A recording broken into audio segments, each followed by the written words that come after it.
அண்மை செய்தியை பார்க்கிறோம். திருப்பரங்குன்றம் தீபத்தூணில் தீபம் ஏற்ற கோரி கிராம மக்கள் உண்ணாவிரத போராட்டம் நடத்த உயர்நீதிமன்ற மதுரை கிளை அனுமதியானது அளித்திருக்கிறது. கூடுதல் விவரங்களை செய்தியாளர் பாலகிருஷ்ணன் வழங்க கேட்கலாம்.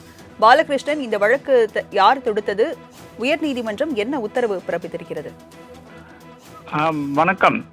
தீபத்தூணில் அனுமதி வழங்க கோரி திருப்பரங்குன்றம் கிராம மக்கள் சார்பாக வருகிற 13ஆம் தேதி அந்த பகுதியில் உண்ணாவிரத போராட்டம் நடத்த வேண்டும் என போலீசாரிடம் ஏற்கனவே அந்த ஒரு தரப்பினர், அதாவது அந்த திருப்பரங்குன்றம் சுற்றியுள்ள மலைப்பகுதியில் உள்ள விளாச்சேரி மற்றும் அந்த பகுதியில் உள்ள பகுதி மக்கள் பூரா ஒரு அனுமதி வழங்க கோரி உத்தரவு வழங்க கோரி ஒரு போலீசாரிடம் அனுமதி வழங்க வேண்டும் என தெரிவித்திருந்தனர்.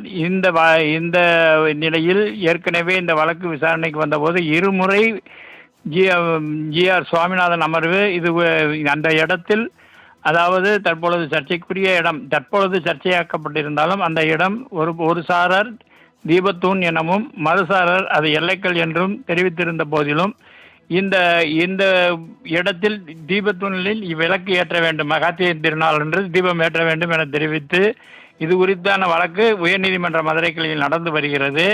இந்த நிலையில் நாங்கள் திருப்பரங்குன்றம் பகுதியில் உள்ள மக்கள் இருதரப்பினருமே இந்த இடத்தில் இந்து மக்கள் தீபம் ஏற்றிக்கொள்ளி செல்லட்டும் என்று ஒரு தரப்பினர் தெரிவித்து வருகின்றனர்.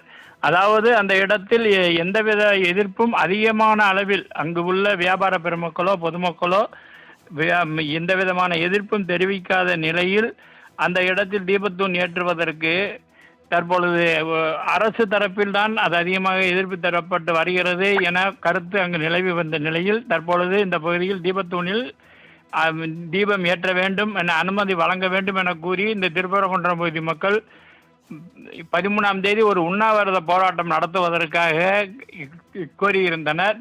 இந்த போலீசாரிடமிருந்து உரிய அனுமதி கிடைக்காததால் இவர்கள் தற்பொழுது நீதிமன்றத்தை அணுகியுள்ளனர். மதுரை உயர்நீதிமன்ற கிளையில் இதை மனுவாக தாக்கல் செய்திருந்தனர்.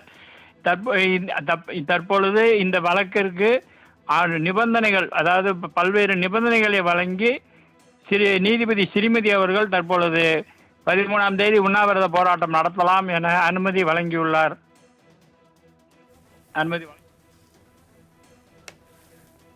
விவரங்களை வழங்கியதற்கு நன்றி பாலகிருஷ்ணன்.